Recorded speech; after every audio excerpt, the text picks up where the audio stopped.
Sorry, we need to do like Jay and Silent Bob Strikes Back. Only it'll be like Shawn and Kyle Strikes Back, and we ride around the country on our millions of dollars. Use that money just to ride around the country and punch everyone in the face that supports these asinine games. Yes. Just like knock on the door. I'm like, hello, is this David Jones? Yes, I'm David Jones. And did you purchase Call of Duty Part 69, Warfare at Worlds, Part 2, Fire Under the Sea? Yeah.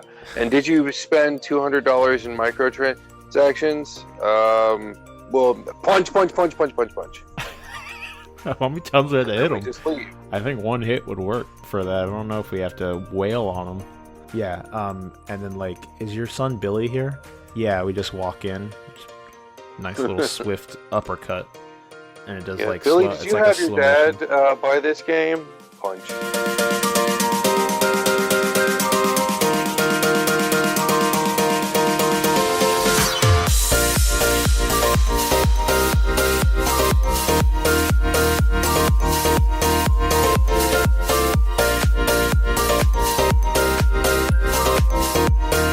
Alright, everybody. Hello, and welcome back to episode 24 of the Thought Patrol podcast. I am joined this week by Shawn. Episode 24! Yeah, we get that, what were you talking about? That, the reduction on our car insurance now. We're 24. Yep. There you go. We are. That's the last thing you get to look forward to. And then after that, all we got is death. So good times. Yeah. I'm glad we're on the same page. You just await death at that point. Yeah. Or, I mean, you could look forward to your midlife crisis, I guess. Only if it involves a cherry red Corvette and a 20-year-old Vietnamese hooker. Exactly. Vietnamese? I don't know. I don't know. Hey, Vietnamese or Russian. Bro, whatever gets you going, I have nothing to say because everyone's got their thing that gets that blood pumping. So, do they even have hookers in Hawaii? I don't think so. I mean, I'm sure there are Hawaiian hookers, but I don't know if they're in Hawaii. I don't know why I said it that way. Hawaii. Watching too much anime. Yeah. Look at say. So how you been, Shawn? I'm alright. I finally got to see Blade Runner. I was very, very happy about it. It felt a lot like fulfilling a childhood dream because Blade Runner's always been something that I've deeply adored, and finally getting to go see it on the big screen and see a new story in that universe. It was something else, man. It was really powerful. It was a good movie. It was a great story. Personally, I think you would appreciate it. It doesn't have the super heavy-handed complexity of like Shiro's Ghost in the Shell stuff, but it's still plenty deep. It still gives you a lot to chew on. Yeah. I think eventually we'll watch it, probably when it comes to DVD. And but before, I need to rewatch the first one, so I'm prepared because it's been a long time since I've seen it. There's a Blu-ray out that has all 4 versions of the film. It's got the work print. I don't know why anybody would ever want to watch that except from a, like a clinical perspective. Yeah. Then you have the original one with the voiceover and the happy ending, and then you have the director's cut, which took away the voiceover and inserted some hints that Deckard might actually be a replicant. And I believe it's got like another sequence in it. It's edited in a different fashion, took some stuff out, left some stuff in. Then there's the final cut, which is the director's preferred version, and it kind of takes a little bit of both and does its own thing with it. And I think all 3 versions are good in different ways. Okay. Because I do like a noir movie that has a voiceover. It just works really well in noir, but it's absolutely not necessary. And there's a lot of parts where Deckard's narrating that are kind of idiot-proof, like he's saying stuff that you already know. So he's basically the the studio forced the voiceover on the director because they thought the audience was too stupid to figure things out. Yeah, it's like that mindless exposition. You're like, why am I hearing this kind of thing? Mm-hmm. Okay. Yeah. Interesting. Because there's some like sex scenes in the original version that you really don't see in the director's cut or Gotta the have final those in there. version. Well, they actually trimmed them out because they kind of distracted from things. Because the relationship between Deckard and Rachel wasn't really about sex. I mean, that became a part of their communication, but that it almost detracts from the pacing of the movie. It takes too long.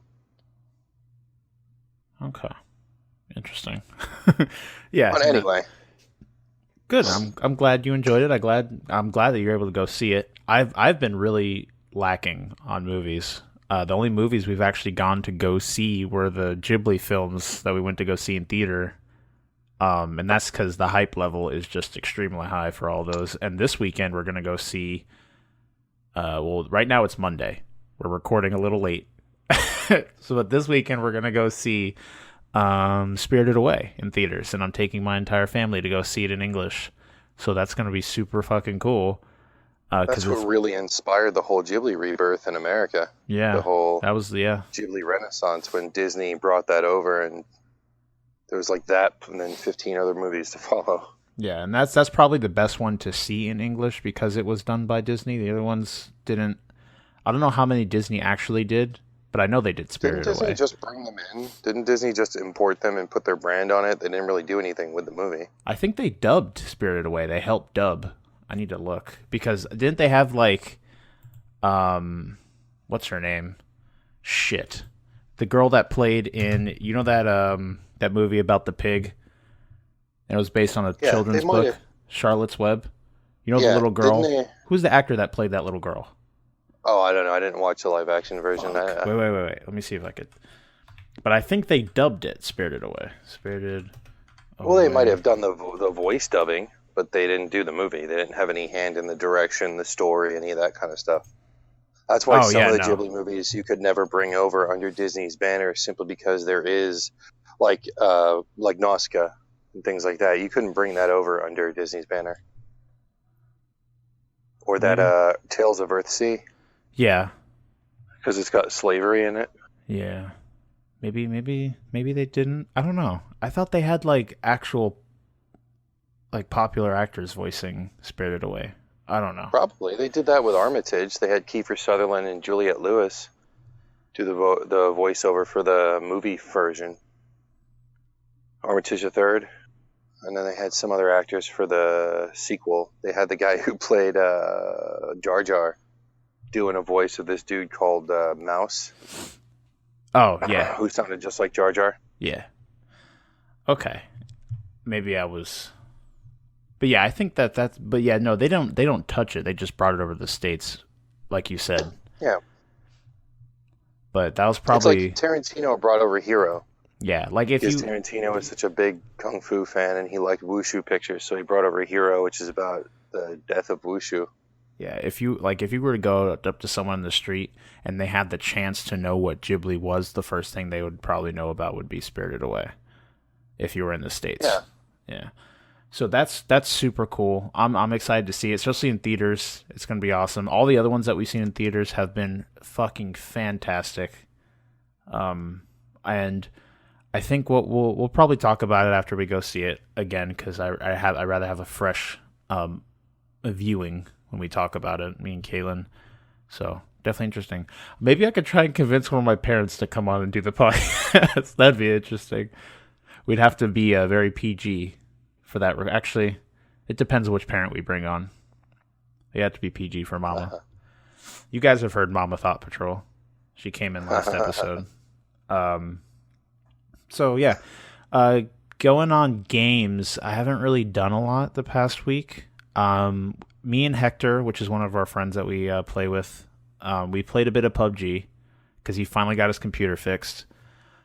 We did not Did not he tell win. you what was wrong with it? Yeah, it was this thing with his video card wasn't connected. It wasn't like secured. So if you were to plug in an HDMI cable, it just wouldn't put out anything. No, he lied to you. Oh shit. There's a port that plugs directly into the motherboard, or Uh-huh. you plug it directly into the video card, and dipshit plugged it into the motherboard. Oh my god. So it wasn't getting any signal. So the whole time he thought it was fucked up, all he did was plug the fucking monitor into the wrong port. Well, that's what he said the first time, so he might have figured it out later, and he just didn't relay the information to me. So I was just going off of what he said the first time he talked to us about it, which was a long ass time ago. So I didn't ask him like, oh, what was really wrong. So the guy who went over to fix his computer was the one that told me. Rip. So, well, we're catching Hector on his shit, but yeah. So we did not win. I haven't won a single game of PUBG. I've gotten very close, actually. On the YouTube channel, Thought Patrol Gaming, you can find a highlight reel of a stream that I did, where we got really fucking close. We were in the top 3, but the circle was in a shitty spot, so it was all, I talked about this before, but it was all knee-high wheat. So everyone was proning and like crawling on their stomachs around until someone made a mistake and got lit up from the other 2 people, and that person was me. So I'm getting used to the controls still, because it's weird. Because you'd think on a PC, your sensitivity you want it to be higher, but your sensitivity is low as shit, and then you just have a lot of mouse space, so you could flick your mouse if you need to spin around quickly. But if most of your aiming is done at a slower, so you could be that much more precise. So it's just weird getting used to that again. Because when I used to play Counter-Strike, I played like that. That's why I still have my big ass. I need another one because this one's getting really bad. My big ass like 3-foot mouse pad for that I could put my mouse on from when I used to play League of Legends and Counter-Strike. Although it's not that important in League, but Counter-Strike it was really important in. So I'm just getting used to that. But we still have yet to win. That chicken dinner still eludes us. That poultry feast. Dinner. So that's pretty much about it for. I played a little bit more of Evil Within. I just beat the first big bad. There's still more to the game. I don't want to spoil anything, but I really enjoy that game. At first I didn't know how I felt with the whole kind of pseudo open world aspect they took. But after the first couple acts of the game, it slowly kind of branches off into a more linear experience, which I've been enjoying. I still love that a lot of the horror, although there are moments of like kind of jump scary kind of things, a lot of the horror is more of like a creative atmospheric kind of thing where you're dropped in an area and it's just the way everything's designed looks cool. And you want to see more of this world and the way that it deforms as it's falling apart. And it's weird that guy has the ability to deform people, though. I think he's not deforming people. I think it's just that the world's breaking down because the core. Are we talking about the second one or the first one? First one, like his cop buddy, the guy who went in with him, ended up getting infected with the insanity and twisted into one of the weapons. What the fuck was his name? The murderer that they use as the first core. The psycho guy? Yeah, that crazy Arcade guy. or something like that, or Arcady, or... I don't remember exactly. He was the guy who was abused because he didn't start out that way. They made him that way. Yeah, but because they talk about in the second one that the first failure that they attempted, that they realize now that maybe using a psychopathic person as a core for STEM is not the best idea, and so they moved on to children. To try children instead, which is a slight spoiler, but you kind of figure that out really early in the second game, so it's not that big of a deal. But I'm enjoying it a lot. I like that the harder the game gets, it kind of forces you to play stealthily. You can't really go guns blazing. I am playing on the hardest difficulty, so a lot of the time you're presented with a situation. There's a bunch of zombies everywhere, and you got to kind of figure out how to best dispatch of everything without getting seen. Like I just recently got a silenced pistol, and I haven't even been putting any points into it because I've had the damn crossbow. The crossbow's back from the first game, so I've been using a little bit of that. And I like the upgrade system, some of the skills that you get for putting your goo into Sebastian, And I was right. The first big bad, his name is Stefano. So yeah. So he's this kind of he's cool though. I like the way he is because he has like a camera, and when he snaps it, what it does is it kind of freezes time in a confined space, and he makes art. He likes the way that like when he kills someone, the way the blood flows from them. He thinks it's like a bouquet of flesh and blood, and he likes the way it looks. So you'll come across multiple people that are like stuck in like a loop of like 3 seconds, but slowed down really quickly, or slowed down immensely, and it's like their brain getting blown out the back of their head, but that explosion is just being repeated, and they're constantly reliving that. And he likes the way that the blood being shot out the back of their head looks. And so you'll come across a lot of his victims where they have like blood blowing out of them in like different cool ways. And it does look cool, I'm not going to lie, but it's just kind of fucked up that this person is just constantly reliving their death. I mean, it depends how they die. Because if their brain's being blown out, like probably the last 2 seconds of that, they don't feel anything. I don't know. I can't imagine going through something like that. But it's interesting the way he is, and you have to fight him with that power. And the boss fight was pretty cool. So, I wouldn't say anticlimactic because they do present more after it, and you kind of figure out what's kind of really going on. But I'm really enjoying the game. I like it a lot.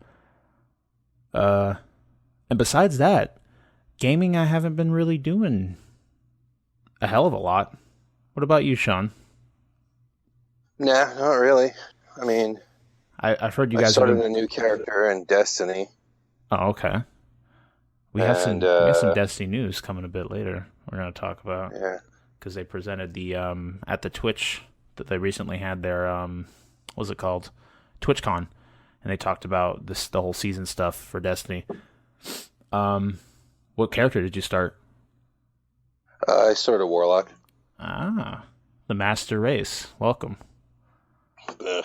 I still don't get why you guys hark on the jump. I still don't see what's wrong with that. No, I can control it. I mean, double tap X to go up, and then tap X once to drop, or double tap to gently drift down.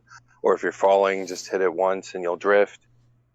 I get it. The only thing I don't like about it is that the jump is so slow. Like, I used to think that the Hunter jump was slow, but like they slowed that one down. But the fucking Warlock, man, when you're in the air, you're a sitting duck. Oh yeah, definitely. I'd say for that, probably the Hunter is the best because they're moving in an arc where the Titan and the Warlock just kind of drift forward. So if you're trying to get away from something, you're taking a much slower arc away from the person, so they can just stand on the floor and shoot you while you float away, looking like a dumbass. It's much better to slide in that game than to jump around or jump away from people. I've got boots on my Warlock that gives me, or not Warlock, on my Hunter that gives me crazy slide. Oh, but yeah. That's all I've really done. I've just been watching anime. I finished Last Exile, despite the few flaws it has, and there are flaws there, and they're the same flaws I continue to gripe about with certain anime, and that's the world building. Like, I have no concept of where what country is in relation to another country, where locations are, how far away they are, where people are going. You really need to give people a sense of scale. When you're in world building, all right, for instance, let me give you the first Pirates of the Caribbean. In the first 10 minutes of the movie, you've established the two lovers, right? You've established their relationship, their place in society, just by how people talk to them. You don't have you don't have to spend extra time to explain, well, this guy's lowborn, he's not a noble, he's a blacksmith, he makes good swords. You don't have to say any of that. It's clear by the way the whole scene plays out that he made the sword, even though the blacksmith gets the credit, that he's in love with her, she's in love with him, they're separated by station, she's this kind of person, he's that kind of person, her father's this kind of person, they let you know what Jack's like. You get everything spelled out, and in the first half hour, they've done all the world building they need to.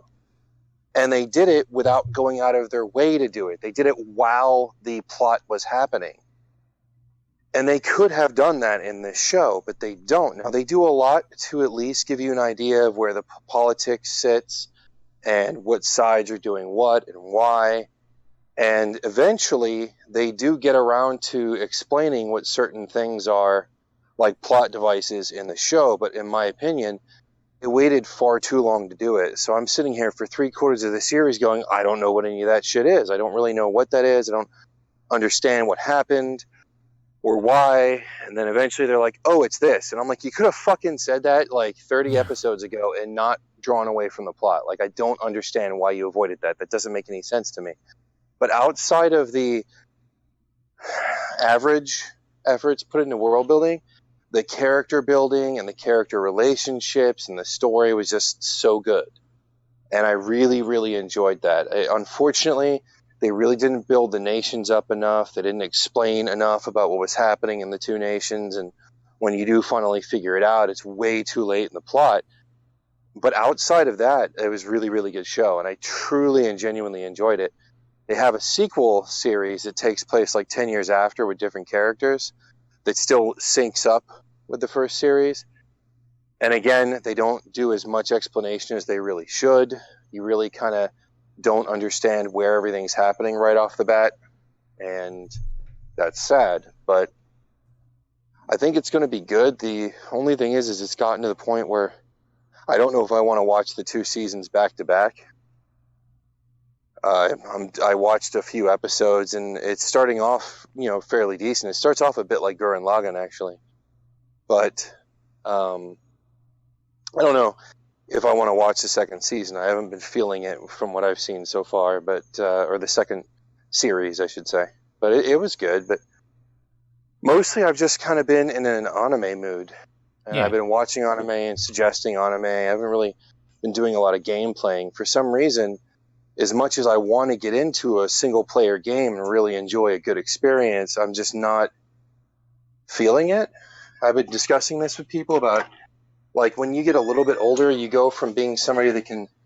And don't get me wrong, dude, you eat up games like nobody's business, and that's good, You're able to do that, and I did that all the time. I would blow through several games a month, but for some reason... I don't have the attention span for it anymore. Like, I'd rather sit and watch something right now than play something. No, yeah, I feel unless I'm playing with friends. And that's weird to me because that's not what I want to do. That's just what feels more comfortable right now, and I'm not sure why. Yeah, we also don't really have a lot going on in the single player experience category currently, at least for new games coming out. Yeah, but I have a back catalog of like 100 fucking games. Yeah, back catalogs are hard to get to though.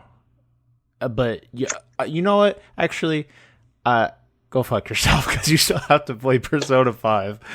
Yeah, and that's exactly my point. That's a good in between though, because technically you are playing and watching a game you're playing a game and watching a story at the same time, because there are big portions of that game where you're just going through and reading like character interaction and story developing and stuff like that. So that'd be a good in between because it doesn't require like extreme gaming until you get to like the actual parts. I don't know. I'd at least give it a start. Maybe put a couple hours into it and see if it pulls you in. Because I know I feel you. Because I've had times where I'll play through a lot of games, but even recently, it'll just be here and there. I'll jump on. I'll play like a round of PUBG, or I've been playing a shitload of Terra when I do get in that mood to play a game, just because I don't know. I have like this MMO feel, and it was free, and I still have to buy the damn license to play Final Fantasy 14 on Windows. The good thing is it's cross-platform, so we can still play together. Yeah, I will eventually. I need to do it. But I've been looking forward to get back into that with you and Perry. I seriously need to work on my my job systems, my lumber, whatever the fuck it is, botany and all that shit. I really need to dig into that because Perry was finding tremendous success by building his up, and it was helping him out a lot. And when I was reading online, it is kind of an essential part. It's just there's so much detail to it, which is good. But it's a little intimidating to get into. Oh, yeah, definitely. And every time I start trying to get into that, then I kind of get sidetracked with plots and side quests and, ooh, this area is pretty, and so on and so forth. Yeah. I mean, I'm sitting on Darksiders, the original one that I beat years ago. I'm like halfway through that. I've stopped just shy of the ending of Cosmic Star Heroine and put that down. Like, I got infected with a disease. Now, I used to make fun of Perry back in the day because Perry would start a game, get halfway through, start a new game, get halfway through, start a new game. He didn't finish anything. And I always finished everything. And then I was playing Final Fantasy VIII, and I lost the 4th disc. Oh, I didn't find out until years later that it fell down behind a shelf. But so I couldn't finish the game. And I was like, well, fuck. And it started this disease in me. Yes. Where I stopped. I would play games up to a certain point, and something in life would force me to take a break. And then I just start something new. I wouldn't feel like going back to something because it's been so long. And with games now, there's so many hidden things and secret side quests, and it's not that they're just disposable. They add a lot of depth or a lot of story, or they drastically change something in the game if you miss them. And I don't want to miss anything, so I want to sit there and go through my strategy guide. Only all my strategy guides are in storage. So there's the internet. But it's one thing bouncing back and forth between a TV screen and a book that's sitting in your lap. It's another thing when you're using a tablet or a phone, you're navigating across the page, you read this little bit, you look up, you read a little. It takes away from the fun, but I don't want to miss things. So, like, I've just recently, I don't know, about a month ago, I started Final Fantasy VII again. And then I got frustrated because I know what the actual dialogue is versus what it is in the game. And then I get angry because they changed a bunch of shit. Just fucking sitting there. I don't know. I just picture you just fucking sitting there losing your shit because you said, like... That's not what he fucking said. Yeah. Why did you do that? I don't understand, you fuck. You're like the exact opposite of Tyler, where Tyler will be like just in awe of something going on and speaking that way. You'll just be like absolutely infuriated with the game and lashing out that way, but we all get to hear it at the same time. It's quite an enthralling experience. I spent a long time watching through a lot of videos where this Japanese American sat there and played the Japanese Final Fantasy VII side by side with the American. So it took him a long time because he'd go up a certain point, then he'd switch controllers, go up a certain point, so on and so forth. But he recorded both. And then he trimmed out these choice examples of how just a little tiny change in dialogue changed the meaning or the dramatic impact of a scene. And there was some drastic changes. Like, for instance, Aerith and Zack actually never dated. Like, the only thing she said is she had thought about it. She considered a possibility, but she didn't like dating soldiers. Zack was interested, and Zack wanted to date her and had planned on it. But they never developed that relationship. So the whole time we sat there thinking that the reason Aerith and Zack, or Aerith and Cloud, you know, the whole romantic triangle, and she was in love with Zack, and Zack was in love with her, and she wasn't really in love with Cloud. No, dude. She was in love with Cloud. She didn't form, like, she was falling in love with him, and she was in love with him. I don't think that it was I think it was just as powerful, but I don't think it was the same kind of love that Tifa has. But because of Cloud's confusion between the two and his identity confusion and things like that, his relationship with Tifa is pretty much kiboshed, or at least in some sort of weird gray negative space where she keeps waiting for him. And Aerith is dead. I mean, her soul lives on in the live stream, but she's done. And there is no bringing her back and shit. Excuse me, sir. But she was never connected to Zack. It was never a thing. Sorry. Spoilers. Yeah, my bad. No. I'm only 30 years later. If you come after us for spoiling a game that's this old, I will personally DDoS your grandma's life support. I swear to God. Wow. Don't you dare come at us with the spoiler threat because we spoiled Final Fantasy VII. Oh, Cloud's whole attitude in the beginning of the story about that whole just brash, like rude, like doesn't care about anybody attitude. Typical teenager. That's not how he was in Japan. In Japan, it was cocky. He was a cocky son of a bitch. He was just cocksure and full of himself and didn't feel like there was anything that could stop him because of the memory implants and shit. Like, it wasn't that he didn't care about people or He wasn't interested in people. I mean, he wasn't personally involved with anybody, so they didn't really matter to him. But it wasn't one of those things where, like, I don't care if you live or die. I'm just here for a job. Yeah, he wasn't like. It was more like, yeah. No, it was more like, whatever, dude. I mean, I'm not getting connected to you guys because I'm just here for the job, but I don't give a shit. I'll just kill whatever's in front of me. I'm a badass. Yeah. That was more his thing. And that changes the tone of everything. So, like, it's weird for me to play through it now and to sit there and see one story and be constantly rewriting it in my head. Yeah. But anyway. Yeah, I don't know what to play. I can't quite fall into things. Because the thing is we're getting close, Shawn. We're in the 10th month, almost the 11th month of the year, and you have yet to play a portion of the games that are being considered for Game of the Year. So what's going to happen when we get to our Game of the Year discussion, mister? Well, I still have opinions on those games. I know, what I want to buy. What's it called? I want to buy Nier. No, oh god, that game's so good. Shit, man, that game's so good. That's what I really want to buy. Yeah, but I'd at least like to dip your toes in Persona. And I mean, Nier, because if you do dip your toes in Persona and it does grab you, then that's not something you'll be walking away from anytime soon. Because that game, even the way I play it, because like you were talking earlier about how you tend to drop things, and I understand, especially as you get older, you get more responsibilities, and just life is a bitch. We all know that. So things come in and remove time from your hobbies, and it becomes more and more difficult to go back to something when you know, on top of the fact that where we're at in gaming now, there's so many experiences to be had, you have to pick and choose. You can't sit there all day and do stuff and play games and experience all these games coming out because of just life.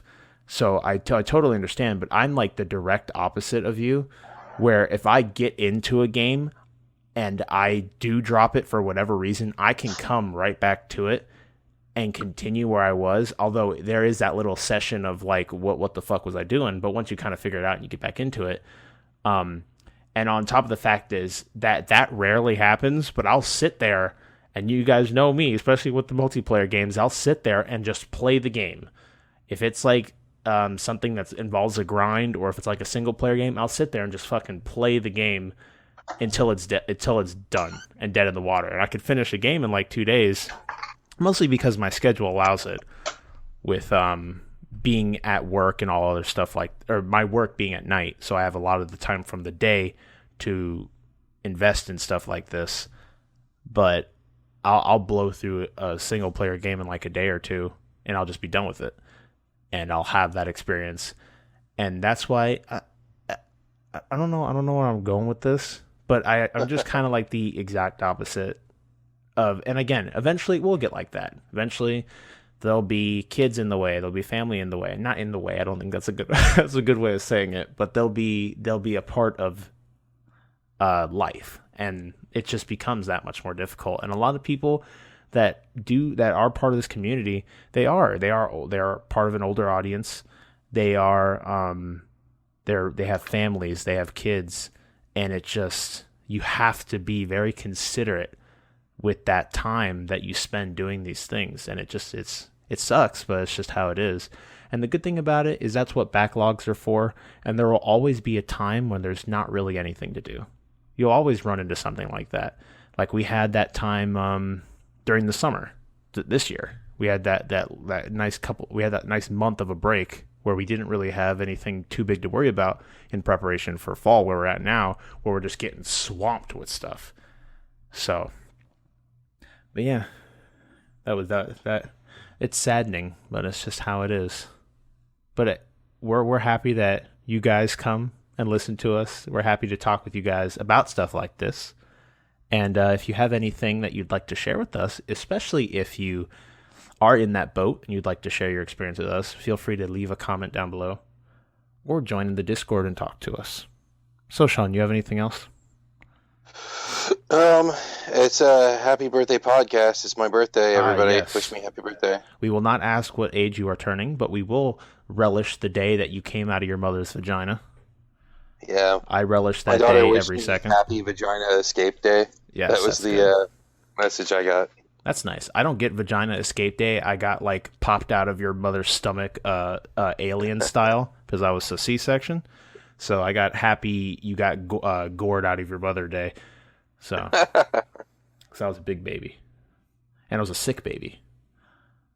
So, You're still a sick baby. Rare. I like that. That's good, man. That should be like my, everyone has their stupid ass middle name. This Kyle's sick baby Grabova. I like that. So, That's gonna be your MC name, is Sick Boy. indeed. So, I'm glad again that you all could join us for this week. This is indeed episode 24 of the Thought Patrol podcast. Thank you for joining us. We're going to go into the housekeeping real quick, just get all that shit out of the way, some clerical stuff. Again, as I said earlier, we do have a Discord. We have a Twitter. All this stuff will be in the description below. Feel free to talk to us in our Discord or in the comments section below. If you do like our content, feel free to subscribe either on the podcasting service you are listening to, or you could come over to our main channel on YouTube and say hello. And if you really like us and you want to get some brownie points in, we do accept iTunes reviews as brown nosing currency. And feel free to leave just something that is, you don't have to leave a 5-star review, something that is considerate and like appropriate feedback. We want to hear from you guys, the ones tuning in, what you think about this podcast, listening in. We want to see where we can improve. So that's out of the way. Now, we do have a new, instead of Germany or Florida. Now, this will be what will replace Germany or Florida in the event that either we do not find an article or something happens where a skit cannot be written. I have another thing that I thought of at work last night, actually, while we were goofing around. This is going to be called Urban Riptionary, and it is a new segment. And I'm basically going to go to Urban Dictionary, hit the random button, find a word that I think is interesting, take that sentence, I will present it to the other hosts at the time, and then we're going to have a little bit of a short 20 questions kind of game where everyone else will try and figure out exactly what this word means, and we'll see if they can get it. So, excuse me. So the word for this week, Shawn, that I have presented to you is dick chicken. Dick chicken. Dick chicken. So I have a sentence. I will present it in a sentence. I can also spell it for you, but dick chicken, the sentence that they provided is, "Hey guys, who is up for a game of dick chicken?" So you have 20 questions to kind of see if you can figure out what dick chicken means. Now, we're going to come back like we do with Germany or Florida. I'm just going to present that. You guys tuning in, think about what you think dick chicken can mean. And, well, I'm thinking, because this is the first time we did this, should we just go straight through it? I think what we'll do is we'll do the 20 questions. You'll see if you can figure it out, and then we'll go to box office tops and then come back to the answer, like we do with Germany or Florida. We'll do that, I think. You think? It's a test run. So, dick chicken. What do you think that might be? We'll start with your first question. I think it's two guys naked with their dicks out, slowly getting close to each other, and whoever wigs out and backs off before they touch tips is the loser. So I'm assuming you've heard this before. No, I just know what chicken is. Okay.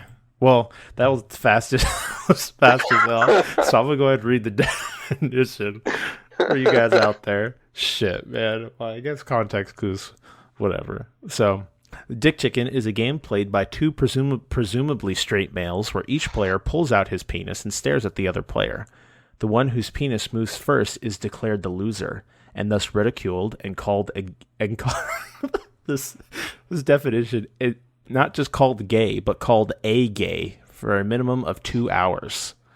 So, well, I was close. Yeah, called a gay. There's even activity, and this had the highest activity in December of 2015 for some reason, like 100 times higher than the rest of the year. That's interesting. So there's a lot of searches going on for dick chicken in December of 2015. So there is one game that I've actually, I don't know personally people who have played it, but I went to a party where they were playing it. And I don't remember what the fuck it's called, but you basically put a cracker in the bottom of a cup, and then a shitload of guys just masturbate into the cup onto this cracker, right? And then somebody has to fucking eat the cracker, but I don't remember what qualifies as who has to eat the cracker. I just remember I rounded the corner and there was this dude throwing up. Okay. And then I found out why he was throwing up, and I opted to not walk behind the house again. I was like, I'm going to go back inside where the females are and people aren't doing disgusting faggoty shit like that. So, bye-bye. Whoa. you see, the thing is like, of course it's a game, but you think it's a game at least like played with females company, kind of? Because, of course, there are girls that are into stupid, nasty shit like that too. But not just a bunch of dudes jacking off into a cup and then one of them has to eat a cracker. That's not. There's got to be a way. Whoever thought the game, it's like find a way to get the females at the party playing too, so you don't have a bunch of lonely guys jacking off into a cup. Yeah, but you still have a bunch of dudes jacking off into a cup. And pardon my usage of that word. I haven't used that word in, I don't know, fucking 15, 20 years. It's really not my style. But if that was ever to be applied to anything, it would be guys eating a cracker covered in semen. Like, that's fucking disgusting. I don't know any person of any sexual persuasion on earth that would fucking do that kind of dog shit, except for a fucking straight male who fucking lost a thing. Like, I can't imagine anybody eating a cracker covered. I just don't even want to talk about it anymore. Like, that just it terrifies me. And the fact that I walked right afterwards, like, whoever lost the thing ate the cracker, and I'm just like, no, that's just, I don't want to live in this world anymore. See, now you have me thinking about like the how this game takes place, and I have the process playing through my head, and I don't want this happening, but it's just something I don't have control over. So I'm thinking about, I wonder if we'll come across that word eventually. There'll be some kind of stupid name for it. So yeah, that was Dick Chicken. Never played it. It doesn't seem not as bad as a bunch of dudes jacking off on a cracker, but like no one has to touch penises or anything. It's just whoever penis moves first. So I'm assuming they're both limp initially, and then whatever one gets some type of activity going on with their dong is considered the loser, and then is called a gay for a minimum of 2 hours. Well, your dick will sit there and move on its own. I mean, not get hard. It'll just wobble around. I had a girlfriend show me that once. Like, I was relaxing next to her, and of course we had it was basically one of those days where you stay home and just do it all day. And so we had done it, had a shower, we were just sitting there buck naked, and I'm talking to her and she's looking at my junk, and then all of a sudden she just starts laughing and talking about how it's moving, and I look down and the shit's just like a worm searching around. Every now and then it would twitch and roam to the right and then roam back to the left. I was like, holy shit, because I've been attached to it my entire life and I never saw it do that before. And then what it does is at the head it splits in half and it bites her leg, and then you never talk to her again. Well, or it also just eats her entirely. Oh, dude, that'd be a perfect horror film. They actually made one. I know they had one that had vagina dentata, which is, what was that called? No. Teeth? Yeah. Yeah, the one where the dick eats people is it's a trauma movie. Yeah. Sounds like I got it right here on Blu-ray. He gets horny and a giant fucking arm-sized fucking dick pops up and it's got teeth and eyes and shit. Man, it's like some Parasite level shit right there, dude. Yeah, but Parasite was a better show, obviously. Yeah. Nothing Trauma does is actually a legitimately good movie. Parasite was good until the end of it. I felt like the end of it was kind of lackluster. But the rest of it... I don't know, I liked the ending. I don't know. There were parts of it that made it good, but then like we had like a random gratuitous... not a sex scene, but sex happened for like no reason. I don't remember that part. Yeah. I'm assuming the manga did it better, because usually that's the case, because they have more time. and more content in general. That's not always the case, obviously. It's a generalization as always, but yeah. Parasite's a good show. If you it's on Crunchyroll. It might even be on like Hulu and stuff like that. I don't know about English. But if you have time and you're looking for something you have not seen, Parasite the Maxim. It's pretty good. It's a fun watch. So, yeah, that was that. Dick Chicken. I don't know how we got on a huge tangent, but there you go. Well, again, this will be something that will come into play. It'd be much better with more hosts, obviously, because we'll have more people guessing. And I need to find something that is not as context cluey as what I found this time. But hey, Dick Chicken. I mean, who wants to play Dick Chicken? No. That sounds like something. That sounds like something like that could be like an adjective for something that's rancid. I don't know, like that tastes like dick chicken or something like that. I don't know. It's Urban Dictionary. No, can't agree with that. Shut up. Shut up. You don't know anyone that would ever say that tastes like and add a word afterwards that has dick involved in it whatsoever. I see. I'm finding other ones here just by on the alphabetical list for dick. I found a bunch of other stuff. Dick chew, dick chick. Well, I could probably guess what that is. Dick chips, dick chisel, dick chocolate, dick choked, dick chips, dick chomp, dick chomper, dick chores, dick chisel, dick chowder, dick chub, and then dick chuck. God. There we go. We have the next like 30 episodes. Good Lord. So all revolving around penis. Gotta be as immature as possible. Well, you know, we're a bunch of dudes. It's our job to be immature as possible. All right. So, with our little game, we'll see. That will be again. That will be. That's not permanently replacing. I hope you budgeted enough time for that. Yeah, that was like a 15-minute segment after we went on our tangent. Yeah. So we're gonna move on to our box office tops. Again, we're doing this on Monday, so we had a full weekend of stuff that came out. We could see what did the best over the weekend. Today is Monday the 23rd, so we're gonna talk about the last weekend. Like I said, at number 1 we have Tyler Perry's Boo 2: A Medea Halloween. Okay. That made $21 million for the weekend, sitting at $21 million total. It's got a $25 million budget. At number 2 we have Geostorm at $13 million. This movie looked awful. I can't believe it's sitting at number 2. But that doesn't mean much when Medea, Tyler Perry's Tyler Perry, Borf.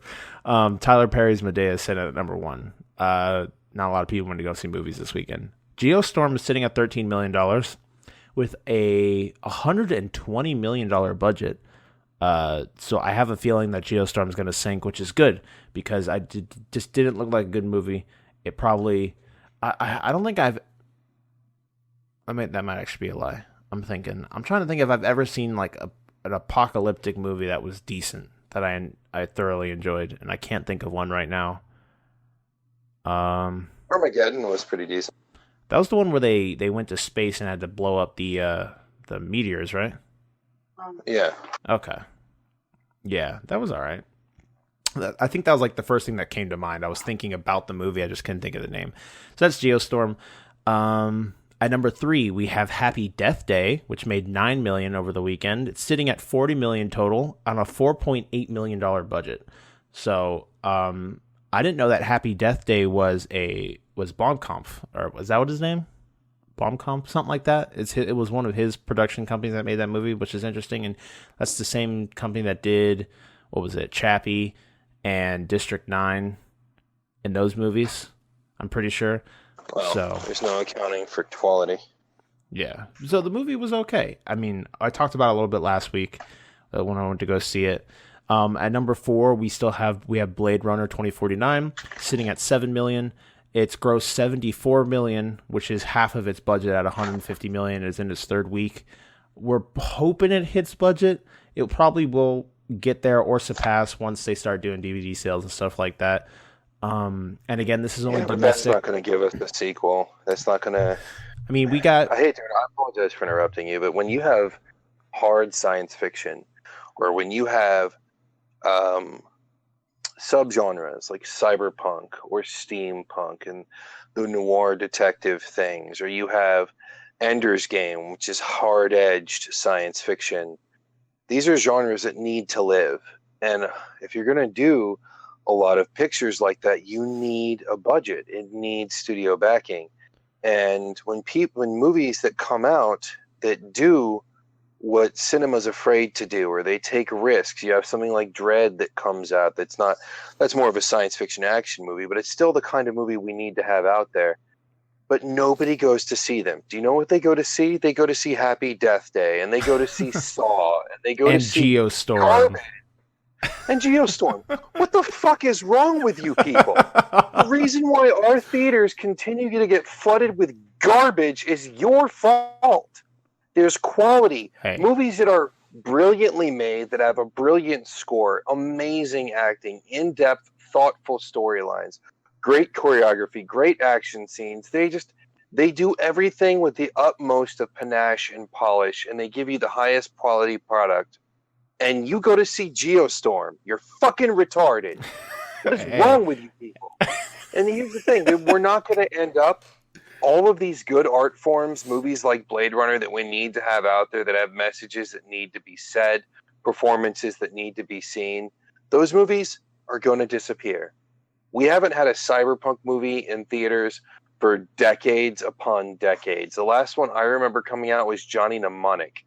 All right? That is sad. You know, and we finally have a new story in the Blade Runner universe, and it's fucking good. And nobody goes to see it. Dread, one of the best action movies in decades. Nobody went to see it. Ender's Game, one of the best science fiction movies in theaters to date. Nobody went to see it. That's the reason why we don't get these types of movies anymore. That's why we have all the same shit in theaters. Because people are mice. They're sheep. They will all watch the same thing. It's fucking ridiculous. And that is my soapbox thing for today. For you people that are fucking up movies and putting more garbage out there so I have less to watch just because I've got a fucking brain, fuck you people. I doubt any of you are listening because we only have the creme de la creme of listeners. But fuck you people anyway. Indeed. I'm done. Go ahead. Hey, if you listening, you have a friend that's like that, you tell him that a man that was screaming at you over the internet called him an idiot. There you go. Yeah. Boom. In your face. Yeah, spread the word. Geostorm sucks. But, so, yeah. At number 5, we have Only the Brave, which made $6 million. That was that firefighter movie about the fires in... It wasn't California. It was like somewhere in the middle west, like middle western parts of the United States. I don't remember. I saw an ad for it. I didn't see it. It kind of, you know what it reminded me of? It reminded me of like a Christian movie or something. I don't know why. It's just the way it looked. I have no idea. That made $6 million, sitting at a $38 million budget. So, do what you do with that. But 3 of the 5 that we have in our top 5 were new to this week. So, hey, do what you want. Doesn't stop you from being stupid. Well, Blade Runner's up there. Blade Runner's, yeah, but not nearly high enough for it to matter. Oh, yeah, no. Because if you're going to have a successful movie where it's going to get... and I'm not saying that we need more stories in the Blade Runner universe, because you really don't. But we need more cyberpunk. We need more hard science fiction. We need more movies where they're not afraid to give you the most gorgeous sets possible, to give you the best sound, the best, most emotive. I mean, the details in a Ridley Scott film, especially things like Blade Runner, or you can even look at his others like Alien or Gladiator or any of his really powerful films, he goes headfirst into detail. It doesn't mean all of his movies are perfect by any means, but Blade Runner is a cinematic masterpiece. And the new one is nearly as good. It's only just a couple of notches off from being as potent as the first film. The only thing that's different is the dialogue is more powerful in the first movie. It's just a little bit better written. It's got a little bit more punch and depth to it. But outside of that, like, the cinematography was unbelievable. The acting was just as good. There was very powerful performances. The music was considering they didn't have the same guy doing the music, Zimmer and Wolfschild, the two guys that did the music in this one, did an excellent job of channeling Vangelis's original Sonic theme that he had running throughout the film, and the music that he did to it. Sonic, S-O-N-I-C, yes, Sonic, oral, yes. Audible, hearing, so on. Like, they did a good job of updating that sound and keeping it true to what the original felt like. So the vision between the two movies stays the same. And that is extremely difficult to do, especially considering how long it's been and considering Scott didn't direct this one, he produced it. Yeah. So he handpicked the director and then told him what to do. Yeah. And it was just stunning. It was so good. Like, I was in awe the entire time, like super happy. That was my birthday gift to myself. And I had such a good time watching that movie. And I went with one of my friends, and we both just like, it was awesome. Just gushed. Yeah, I'm glad you enjoyed it. I do want to see it. I've talked about it, but I've been slacking hella hard on these movies. You really need to see it in theaters, man. I haven't even seen that on a bigger screen. I haven't even seen fucking Spider-Man yet, and that came on. That's on DVD now. I'm waiting for it to come to Redbox, and I'll watch it as a family. Caitlyn's seen it, and I haven't fucking seen it because she went to go see it with someone else. Borf. So that is our box office tops for the last weekend. See what movies are doing good. Not a lot of people are seeing movies. If number one is Tyler Perry's Boo, Medea Halloween at 21 million. So then again, as much as Blade Runner's fantastic, what else really is sitting out there that's worth garnishing $70 to $100 million in a gross? So what was I saying? Oh, yeah. We're going to go into our news segment. We got a couple things to talk about, some interesting things, and we're going to move on to our main topic after that. The first major thing, we have a big-ass Nintendo Switch update. Has been released, and we've gotten a couple new features for it. This is update 4.0.0. Adds a couple of welcome features to the Switch. The biggest that we have seen is the added video card capture support and the ability to transfer data to a new system. Another new feature is the ability to pre-buy and pre-load games now from the eShop, which is definitely something that is good. Oh, excuse me. And this follows a previous... Pre-buy and pre-load? Yeah, you know how like if you were to pre-purchase a game and then download it before it came out and then it comes out midnight and you could just play it straight away? Like you could do on PlayStation? It's that. Okay. Yeah. This follows a previous update that added a new eShop tab for games that are currently on sale. So, with the video card capture support that we received, it does allow you to capture 30 seconds of gameplay that can then be uploaded to social media or saved onto the console, which is really cool. Now, it'd be nice to have it more than 30 seconds, but I mean, it's nice to have it. Again, the biggest thing with all this is it's cool that we have it now, but why wasn't it there when it came out? I know this console, everything leading to this console feels like this console was rushed. For the supply, to how bare bones it was at release, to these updates that we're getting now that we should have seen earlier. But again, it's good to see it now. And on top of that, video card support is only in certain games currently. I'm sure it's going to be in Mario, it's in Zelda, but not every game supports this function. So hopefully they get on adding it to every game, because I don't see why you'd only have it for flagship titles, and then if you have an indie game, you can't record 30 seconds of an indie game. I don't know why that's not something that the system can just do universally. So it's definitely nice to see these updates come to the Switch. I actually didn't talk about it earlier, but I recently got Fire Emblem Warriors. I've been playing through that. It's basically just Dynasty Warriors, Fire Emblem slapped onto it, but I feel like it does a better job than what Hyrule Warriors did, which was just Dynasty Warriors with Legend of Zelda slapped on it, because it adds certain motifs that we've seen from the Fire Emblem series into the game, which is really nice. We've seen a little bit of... There is a little bit of tech. It's not super tactical like Fire Emblem usually is, but you can move units around using your map. They do have like when you work with teammates, your support level with them goes up, and sometimes you'll get additional dialogue based on how close people are, and you'll learn more about the story. Story's nothing special. It's basically just it's normal Fire Emblem fanfare. A bunch of characters get summoned to the same world, and you have them fighting over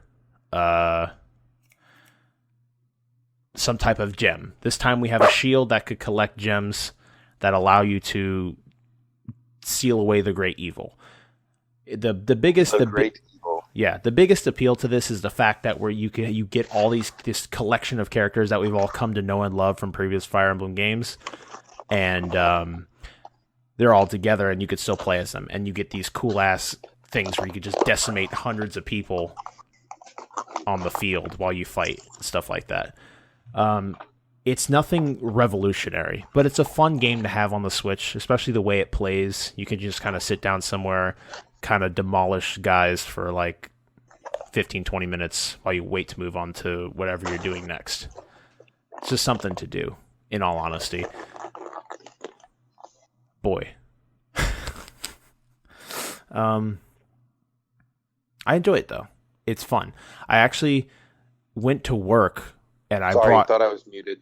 That's fine. I actually went to work and brought all of my shit for my Switch, the dock, the power, HDMI, and it was me and my coworker, and we were just playing on the flat screen TV they have in the lunchroom. We were just playing Fire Emblem Warriors. We played a little bit of Mario Kart too, but it was just fun to kind of sit with someone else and just fuck around and play that game. But it's nothing revolutionary. It's not completely recreating the Dynasty Warriors feel. So if you don't like Dynasty Warriors, I can't say you'll like this game. If you like Fire Emblem, I can say you will like this game because it has a lot of nods to the franchise. A lot of it is just kind of like it's a pseudo love letter, because if it was a real love letter, we'd have it in its original game style and Fire Emblem. But this is kind of just like that kind of like cheesecake, like, oh, we get to see these characters that we've never seen interact because they're all in the same world, and it kind of keeps up with that lore.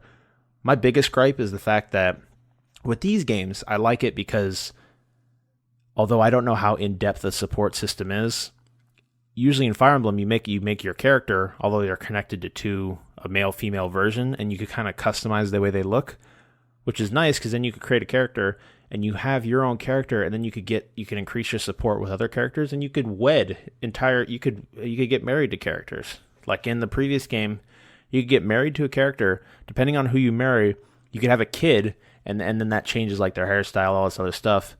But like, I don't see anything like this in this game. Again, it's not like an actual Fire Emblem game, so I don't expect anything too heavy, but it would have been cool to take the twins that are in the game and at least be able to change the way they look somewhat. That's usually how it is, but you can't adjust them at all. They're just who they are. So that's the only gripe I have. Besides that, it's Dynasty Warriors. If you don't like Dynasty Warriors, I don't recommend it. It's a fun game, though. Well, I like all the Warriors Fusion games. I'm a big fan of the Warriors series anyway, and how they've changed with each iteration, although some of them I like more than others. But yeah. I enjoyed Hyrule Warriors. I just wish it had more content. Like, what it did have is really well done and really polished. It just felt short. Yeah. And it seemed like they were trying to make up for the fact that the campaign was so short by adding in these maps where you had to do these challenges and do variations on the levels and so on, which has its fun element, but it just, I don't know, man. It didn't feel like $60 worth to me. Yeah. Like I said, I like this one a bit more because it sprinkles in stuff from Fire Emblem with, like, you kind of have a tactical view where you could send units to places. You could make gear for characters and equip it to them. You get skills eventually for these characters. And it's badass because you have certain, like, when you do your awakening, which has existed in most of these games, it's cool that you get a whole new set of combos for that time that you're in that awakening state, and you just like go ham on people. And a lot of these combos are cool and they're flashy, and you're just, again, the game's all about decimating as many soldiers that they could fit on the screen at a time without bugging down the FPS. So that there's fun, but I don't know how long that fun will last before I kind of lose the interest, because the only thing keeping the interest is the Fire Emblem right now. I'm somewhat invested in the story, although it's nothing to write home about. But I just kind of want to learn what's going on. And I'm not playing this at home. If I'm home, I'm doing something else. But while I'm at school and I have some time in between classes, I pull it out, play some Fire Emblem, and just enjoy the time that I spend in the handheld mode. I don't think besides the time that I work that we play on the big TV, I have not set up my dock at home. I don't have this thing docked ever. And I've heard that it's good to play it with like a pro controller docked, especially games like Zelda, but I felt like the Joy-Cons controlled well enough, like on the Switch itself, that I didn't have any issues with it. And sometimes the Switch chugs because it has to force it to a higher resolution, especially Zelda. There are certain moments where FPS will drop and stuff like that. So I'm perfectly fine with handheld mode, especially since if I'm going to be home, I'll be doing something on the PlayStation or on the PC, and I'll kind of chip away at games while I'm out doing stuff throughout the week, which is what most people do with the Switch. I know a lot of people wish that wasn't the case, but hey, it's what we have for now. So that's basically that. They're still updating stuff to the Switch. It's nice that we're getting these new features. I do want to see a little bit more time coming from the video capture support, but it's cool that it exists.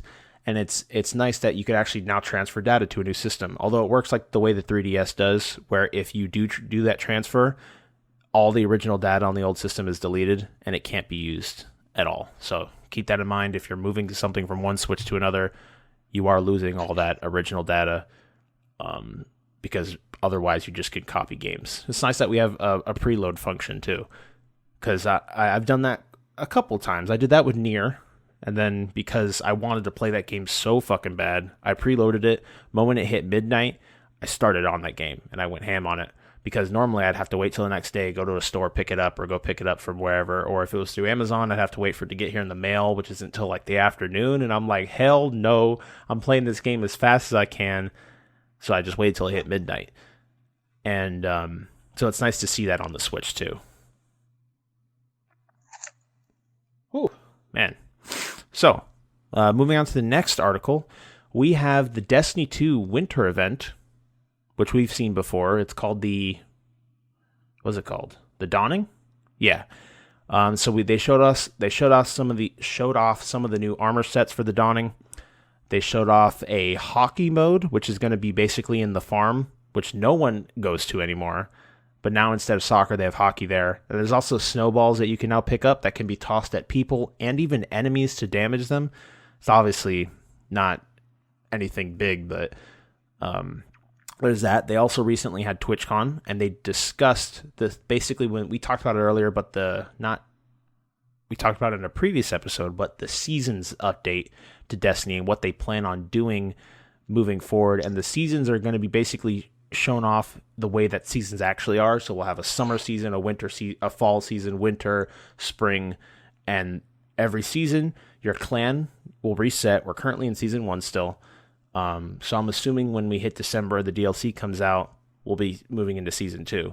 So that will reset your clan experience. The banners that drop that give you the boons that you get based on clan level will change.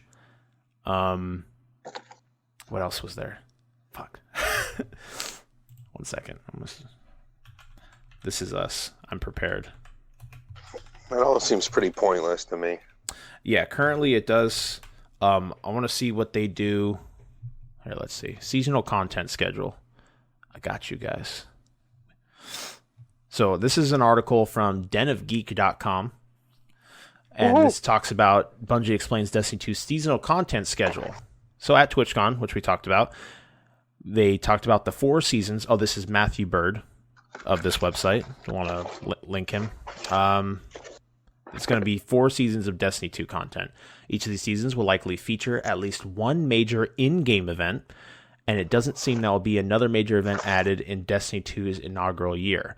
But Destiny did tease the return of the Dawning, which we've seen before, and changes in the season within the game to reflect certain seasons within the real world. So winter will have snow most likely. I wonder how far the snow will spread. It'd be cool if I don't know if they'll do this, but if all the patrols it was snowing, or at least places where it makes sense, like Earth, it'd be snowing on Earth or something like that. Current Iron Banner events will remain intact. It'll likely be replaced with other major in-game occurrences once the seasonal release schedule begins in 2018. Furthermore, Bungie hinted that each season will include special items, symbols, and other gear that can only be acquired by clans, factions, and individual players sometime during the course of each season. So each season will be acquiring, I don't know about power level, but new gear will be coming out. I've also heard that they'll be making changes to weapons each season as well. So we'll be having kind of overhauls to the meta. I don't know how much of an overhaul, that's with quotations, this will actually be, because it all depends on how much they actually do. But that's all acquired through stuff that's in-game. None of this will be DLC, although DLC will come out. There's been no word on whether or not future DLC releases will count as a seasonal event or will be treated separately. Blah, blah, blah. Wait. Okay. Nice to hear that Bungie seems committed to sticking to a content release schedule for Destiny 2. Another thing with news for this, thank you, Den of Geek, is that with this, I wonder, because Bungie, they obviously know how many people they're pulling each day, but Bungie's like recurring player fan base has dropped 60% on consoles. Now, first of all, I wonder why. There's not, as we've spoken about Destiny's endgame before, and just the problem with Destiny in general, the way the game plays, is unless you're constantly releasing content to give people a reason to come back, no one's going to stick around. There's nothing to do. You can only run the raid so many times where you don't give a shit anymore. And some people will just hit max level and they'll just drop off the face of the earth because they, even with the milestones, they won't feel a need to come back because they're already max level. They don't really care about collecting the guns or anything like that. So with Destiny losing such a huge percentage of its player base, and then now we have PC coming out, they really have to kind of step it up and make these seasonal things that they do worth enough to stick around. Again, I'm assuming Destiny's not, or Bungie's not dumb, and they understand how to make, because they did it with Taken King. The Taken King DLC release was a fantastic content update. They provided a lot for us to do that kept us busy for a long time. So I know that they can do this. It's just if they do it is what's going to happen, because it's like I've heard people say it seems like we've taken a few steps forward and a few steps back when it came to Destiny 2's release, because they've simplified parts of the game, removed some choice from players, and kind of just made it more of a noob-free environment, which is a dumb way of saying it, but that's what I've heard people kind of classify Destiny 2, and you can see that. Me and Shawn have discussed it before with the lack of customization when it comes to skills now on the skill tree, where you're stuck to one of two trees, with guns no longer having random rolls. Now the token system, where that's how you get gear, you're just turning in tokens all the time instead of the gear actually dropping as often as it did in Destiny 1. So people are kind of starting to see, now that the kind of hype of Destiny 2 being released dropping off, people are starting to analyze what really is going on. And there's a lot wrong with Destiny 2 currently. So they really need to step it up and kind of, it all comes down, I don't know, it all comes down to what they do with these seasons and this next DLC we get. I want to see how much they do with this, and they really need to step up their game or they're going to lose a lot of their player base like they have already. And I know that they don't do like bi-yearly drops of DLC. Like if we get a new story chapter that's at least as long as Taken King or Wrath of the Machine, because Wrath of the Machine was fairly short, but it was dense. I mean, if they the content. do at least that much of a content drop and they did a DLC drop like every 6 months, that would be enough. I don't give a fuck about these seasons. Everything about these seasons sounds completely pointless and not interesting whatsoever.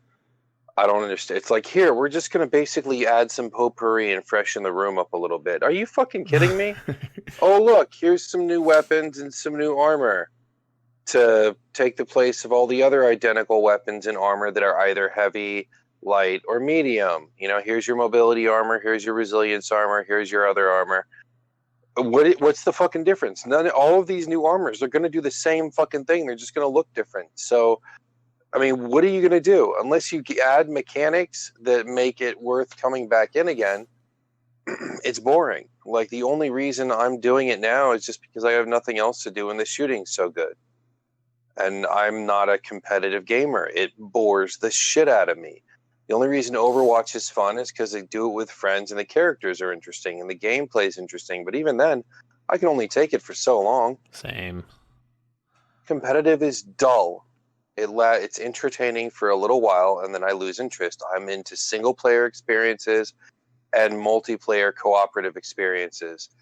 And single-player experiences is driven by fucking cocksuckers running the gaming industry and idiots buying the games and buying all the multiplayer shit, and then everything with gaming becoming a visual medium according to fucking Square. Now they're expecting us to just watch games instead of play them. Like, that's kind of the opposite idea of what gaming is for in the first place. I don't know what the fuck's gonna happen, but Destiny, it is a disappointment. It didn't feel like it at first. The campaign was very polished, and they did fix having a cohesive story. It's a cohesive story. They told it very well, but they just didn't follow through on the promise. Once again, if they would pay attention to Final Fantasy, if they would pay attention to ESO Online, to World of Warcraft, and see how those worlds build, and how massive they are, and all the different choices that are available there, if they would take inspiration from that, not follow that, obviously, then they'd be fine. But they're so damned and determined to make it up as they go along. Yeah. We'll see what happens. Again, a lot of this rides on what they do moving forward. They really have to provide a reason for people to keep coming back. And right now, currently, there just isn't one. So we'll see. Moving on to the next article, we have Xbox executive responds to claims that Microsoft has too few exclusives in 2017. Now, I'm just going to say front up, I just found this article interesting. We're not harping on Xbox because this is technically factual because they really did not have a lot going for them this year. We're not saying Xbox sucks or anything like that. We're not harping on anyone that owns an Xbox because I used to play 360. I was all about 360 last generation. So I have nothing wrong with Xbox. I just found this article to be interesting. So Xbox sucks.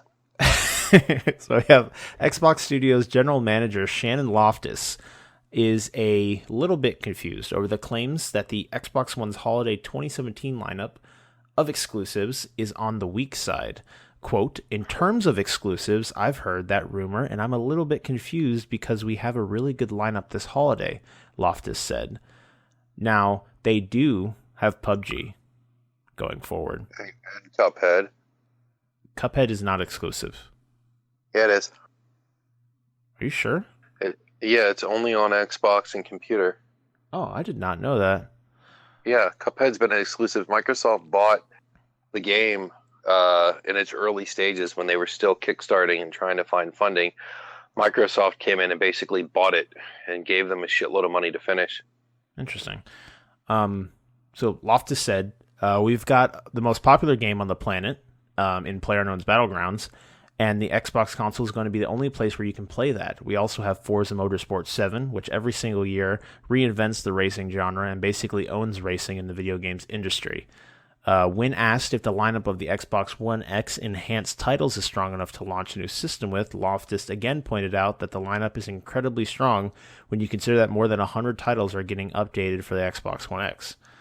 Quote, I think it's an incredibly strong lineup, especially when you take into account the fact that all of the 100-plus enhancements that we've already seen are free to gamers that already own the games, and the backwards compatibility program, the continuing exclusives, and the fact that all the blockbusters like Destiny 2, Star Wars Battlefront 2 are just going to run way better on Xbox One. So, I mean, PUBG's big. They have Cuphead. Cuphead's already sold like 1 million units for just being something that's exclusive to PC and Xbox. And they have the Xbox One coming. But I still don't think that that's good enough to make me buy an Xbox One X. I do like the fact that the One X, that they do this backwards compatibility thing where, what am I trying to say? That they are updating. The same thing that PS4 Pro did, it just wasn't as strong of a console. They pushed out patches to checkerboard certain games into 4K, except the Xbox can actually do 4K gaming. But when it comes down to it, I still don't think that they have enough of a pull to bring people over to the other side, and we've seen that in their sales figures. We know that PS4 has way outsold. I don't want to give an exact number because I don't know exactly, but way outsold PlayStation 4 when it comes to consoles sold. Everyone knows that. We can technically say that Xbox has lost this generation if you count from Xbox One to this like halfway point. I don't know how we're gonna, because it's weird now, because now we have these like 0.5 systems where they're a little bit stronger, but they're not technically the next system. So I don't know if we're gonna count the generation as the start to the end whenever we have the next one, or we're counting these half ones. But until they start giving us more moving forward, I still can't say. Again, I can't say that the pool is big enough. But it is cool that they have received PUBG. We know that it will be a launch exclusive. We do not know how long they will be holding on to this, because we all know that PlayStation's trying to grab with their grubby hands, trying to get PUBG. And PUBG knows that PlayStation is a cash, or like a gold mine, because of so many units that they have sitting on the market of all their concurrent users and the amount of accounts that they have set up on PlayStation's online service. So they know that if they limit it, as currently as they are, that they're limiting the sales to Xbox One. All they have to do is have PlayStation show up with a decent offer, and they know, on top of the fact that they're getting this offer, that they're getting all the users that exist currently on PlayStation. That's a huge amount of, like, a huge source of income that they're dropping by sticking with Xbox. So I don't know what their contracting is with Xbox and how long they're supposed to be with them, but I'm sure they're dying to get onto both consoles, because because with PC you're going to get to a point where you can only sell so many units, and it's sitting at like 15 million currently at $30 a pop. So they're trying their ass off to spread it more into the market, because they know that there's a pull for this game. And you can see that with Fortnite, because Fortnite, on top of being free, is exclusive, is available to the consoles, and that thing's pulling something like huge numbers, like 7-8 million players. So they know there's a want for this Battle Royale system. Is it free yet? I thought it wasn't going free till next year. No, the Battle Royale mode itself is free. You could download it. It's something completely Fortnite. Separate. Like original? You said Fortnite was free. Yeah. The Fortnite Battle Royale mode is free.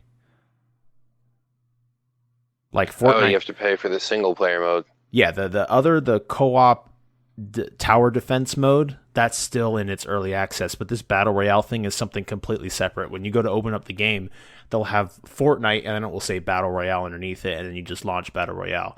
But if you want to get into Fortnite, the actual Fortnite game, like Fortnite itself is like a drop in a sea compared to their Battle Royale mode. They haven't pulled nowhere near as many players for the OG game compared to their Battle Royale mode. On top of the fact that it's free, there's no barrier to entry. You just have to have the damn console and download it. So, ow, that fucking hurt. Oh my god, that hurt so much. I just fucking punched the table. So... Damn. I didn't know the Battle Royale mode was free. I mean, it just got included with my copy. Yeah, it is free, which is cool. So, and it's basically a carbon copy of PUBG. It has all the features pretty much. It just plays a bit differently, and it looks a bit different.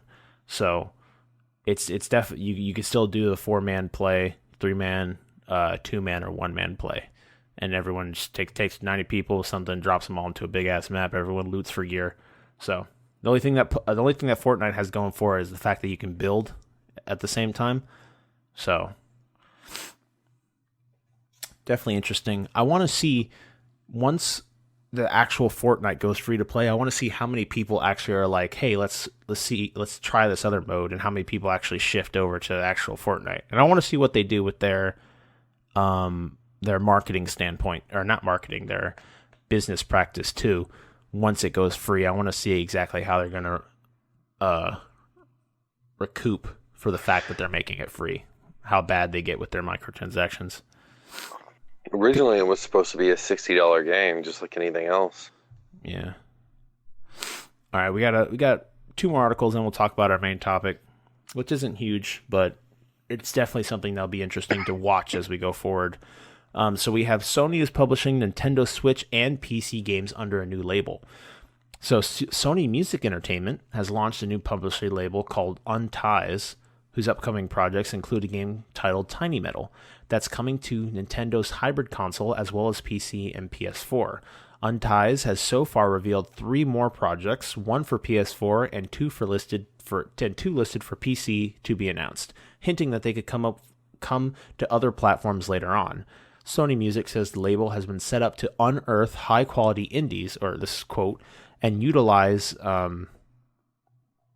the Sony Music Entertainment's vast entertainment business wisdom in order to expose them as many consumers as possible, end quote. It went on to say it intends, quote, to free creators from the myriad ties that bind them when it comes to publishing their games, quote, and make free limitless publishing a reality.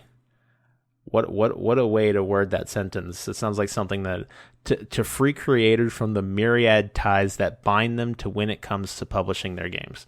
So this is interesting because the last time Sony or anything from Sony made or published games for a Nintendo console or something or a console that wasn't Sony was back in the OG systems with the Nintendo and Genesis and stuff like that. We haven't seen that since then. So it's cool to see that, although it's their music entertainment branch, that they are producing games for Nintendo or publishing games for Nintendo systems again. Although they are I'm indies. just confused why it's not SCEA that's doing it. Why is it that it's the music the entertainment music branch? That doesn't make any sense to me at all. It's probably because it's. I don't think it's going to be anything gigantic. Because as far as I understand, they're just going to be really small, like indie things. So they probably are just kind of like just pushing it aside and sectioning it off just to let it kind of happen in its own. Yeah, but they could do economy. that from the video game branch. It doesn't make sense. Yeah, it is weird, but so that's that. Definitely looking. Switch has a lot of good indies on it, so definitely looking forward to seeing more high quality indie games on top of their flagship games that they are getting to the Switch. The final thing, this is just something I thought was funny, but Lawbreakers reaches 10 concurrent players. So, What? so with Steam, you can check like the peak players for a day or concurrent players, which will average them out over the day, and how many that day signed on, that average. And I think recently it was like the 20th or the 17th, something like that. Lawbreakers hit 10 concurrent players. So the average of all the people that signed in for that day was 10. So I think we could finally say that this game is dead. It's weird because it's technically not a bad game. I think it kind of follows the same thing of what happened to what's that game? Shawn, what's that game you like so much? What's it called? Battleborn. It kind of followed this is like another victim of the Overwatch hype, kind of, where people just kind of pushed it away as another Overwatch clone. Although it's not like that. Although I'd say Lawbreakers is more like that than Battleborn was. But it does have its own quirks that make it its own interesting multiplayer experience. But they tried, man. They had free weekends. And even then, I think at its peak, it probably peaked at like 5,000 to 7,000 people playing the game. So it just did not do well. And I've also seen recently that the reviews for it have been mixed because they've been making a lot of changes to the game that have been making it less competitive, probably trying to appeal to a broader audience, and it's just been kind of stepping on the toes of the people that do actually enjoy the game, and they're pissing them off, so now they're leaving because it's small enough already, and you have to deal with the fact that you're only playing with such a certain size player base, on top of the fact that now they're changing the game and making dumb decisions. So I think we could finally say that the game is dead. It's sad, but hey, what are you going to do? Battleborn has more concurrent players than that. Yeah, and it's funny because you see Blizzard does this all the time. You see it a lot with like MMOs when it comes to World of Warcraft, where a new MMO will crop up and it will die almost within a few months just because no one wants to actually put time into it, because there's the hugest one is World of Warcraft, and you have all these people playing World of Warcraft, but no one wants to give these new things sprouting up attention because the niche crowd that already is MMO players are all concentrated on one or two games that people really enjoy, and there's no need to drop from those and move over to something that's new, even if there is a so-called desire for it. So you see Blizzard do it all the time. They're doing it with Overwatch now, and they did it with the MMO crowd. So I just thought that was interesting. So moving on to our main topic. That was our news. Let us know what you guys think in the description about the stuff we talked about. What do you think about the updates coming to the Switch, Destiny 2 moving forward, Xbox's lineup, and the fact that Sony is publishing for Switch, albeit very small, and the fact that Lawbreakers is probably dead. It's a sad day. But so moving on to our main topic, I called this Subliminal Microtransactions, and recently Activision patented a certain matchmaking system. I'm sure you guys have heard of this if you're tuning in, so I'm going to go over it real quickly. Basically, this matchmaking system it's only been patented, so it does not mean it's currently in play. It means that it has been given to Activision to a certain way that it might be implemented in the future, because they took the time to make it where they can only do it. So basically, this patent, this was first spotted by Glixel in a report, which initially suggested, now I'm going to be reading from this one article. This is by Tom Phillips on Eurogamer. This patent was first spotted by Glixel in a report which initially suggested that the system could already be in use, but Activision has now responded to reassure that it has not implemented the method in any game. So, like we've heard Deej from Destiny's community, he says that it's not in Destiny. They said it's not in any of the Call of Duties that they currently have, but we can see this moving forward. But this is a microtransaction engine that will directly affect the matchmaking of games. So this is basically things pulled from the patent itself. So the patent reads, for instance, the microtransaction engine may match a more expert or marquee player with a junior player to encourage the junior player to make game-related purchases of items possessed or used by the marquee player. A junior player may wish to emulate the marquee player by obtaining weapons or other items used by the marquee player. In a particular example, the junior player may wish to become an expert sniper in a game. The microtransaction engine may match the junior player with a player that is a highly skilled sniper in the game. In this manner, the junior player may be encouraged to make game-related purchases such as a rifle or other item used by the marquee player. Finally, for example, if the player purchased a particular weapon, the microtransaction engine may match the player in a gameplay session which the particular weapon is highly effective, giving the player an impression that the particular weapon was a good purchase. This may encourage the player to make future purchases to achieve similar gameplay results. So, now this is kind of like a glimpse into where we may see gaming go in the future. And I thought this was very interesting seeing that, because this is the first we've seen of something like this. And that's why I've titled it Subliminal Microtransactions. But I want to know what you think, Shawn, of this thing from Activision. I think it's garbage. it seems. Now the thing is, because with gaming, obviously it's such a large community now that we have a lot of people that play games.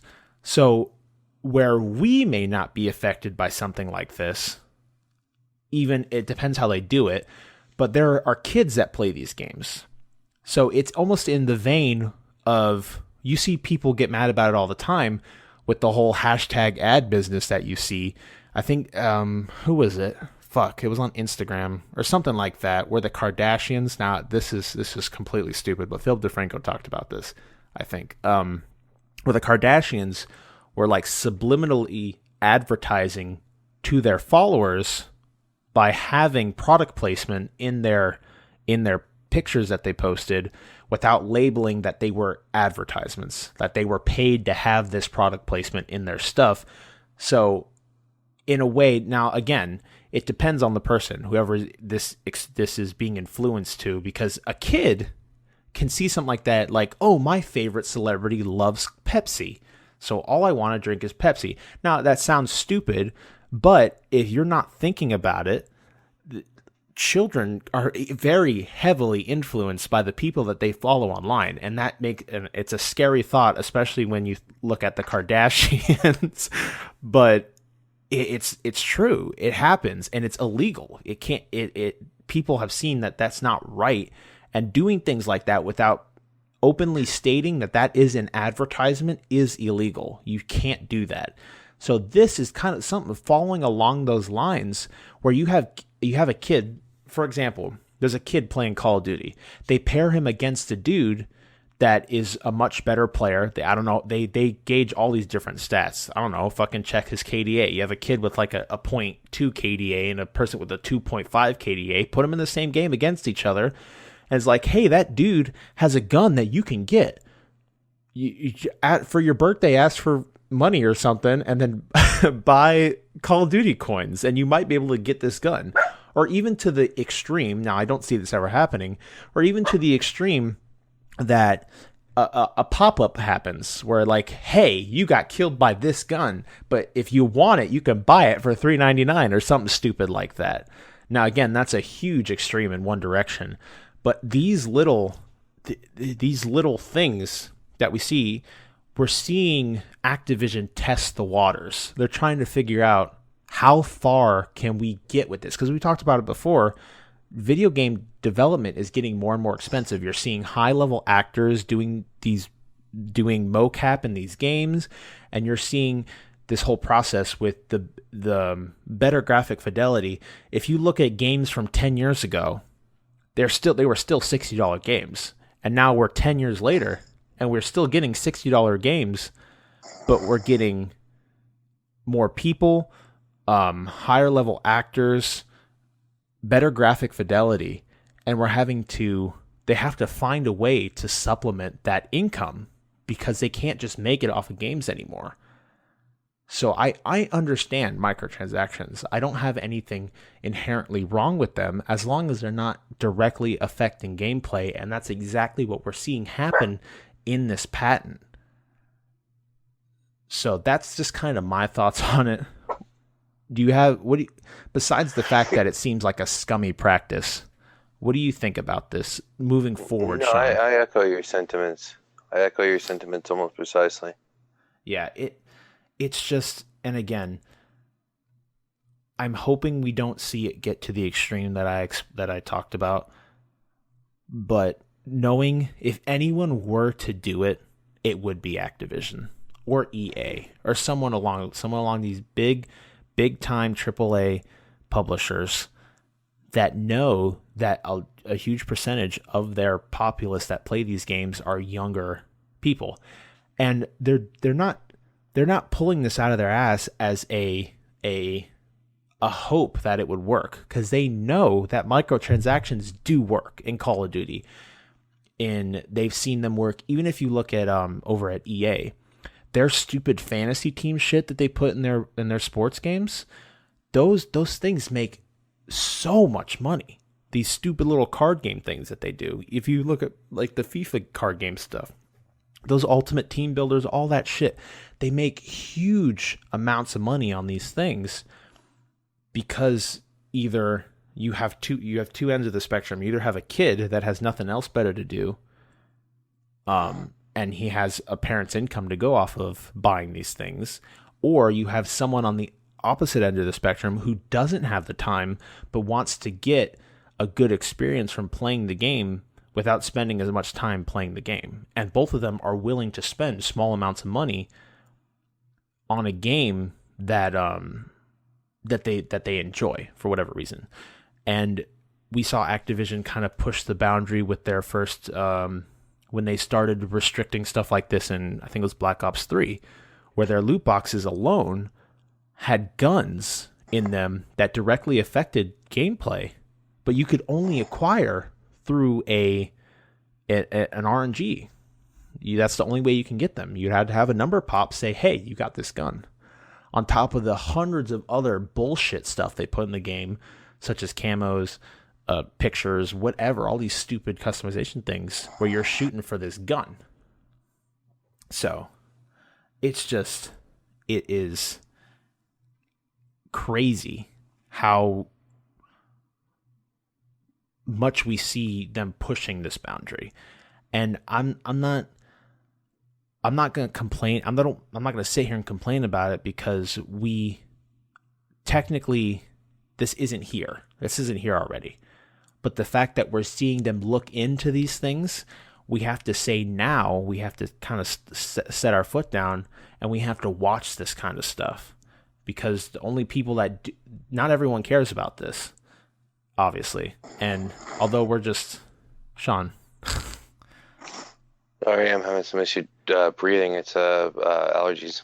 Oh. Sorry, guys. No, it's fine. I thought you were sleeping on me. No, I'm trying to breathe, and it's not working out very well. I'm listening. Okay. My bad, guys. It's fine. I don't think they give a shit. It's just making sure you're not falling asleep on me. We're almost there. You got 20 minutes. No, I'm listening. Okay. You're doing a good job. I'm listening just like everybody else is. I'll interject when I see an opportunity. It was funny when you said that. You got like really loud. Kind of reminds me of the shit that we run into on PlayStation every once in a while. Oh yeah. Or someone's mic will jump 6 decibels to kindly destroy your eardrums. So God, yeah. Yeah. So again, the thing is with gaming, it's interesting because although it's been around for a long time, it's still in a way new compared to other things. So if you look at the other example I presented with the Kardashians before, that's illegal. I want to see how far they can step before someone steps up and says, hey, you're technically advertising stuff that costs money to people almost subliminally. Now, it depends on how, in this way that it is explained currently, this is stuff that goes behind the scenes. This isn't something that they'll have a pop-up box saying, hey, do you want to buy this? This is something where they're encouraging the purchase of these transactions through their gameplay. And it's just the fact that we're seeing this and that it might be something that will exist in the future is a scary thought. And what do you mean it might be? It will be. All they've said is they're not using it now. They didn't say they're not going to use it. You're not going to pay to patent something you're not going to use. I see this happening in Call of Duty, though. I see something like this coming along the lines in Call of Duty, especially, again, because there's not just our community of people that play, which are between 20 and 30-year-old players going through a game, 20, 30, 40-year-old people with family playing through this game that would kind of pick up on bullshit like that. Again, and it's all generalization, but there's also children that they have to deal, that this is being presented to as well. And we know that children are among the best sponges for stuff like this. Because again, you see it in stuff like that. If you look alone at this all these debacles with everything with these internet personalities and them doing stupid things, it's because like the whole PewDiePie incident with him saying the N-word and all that stuff.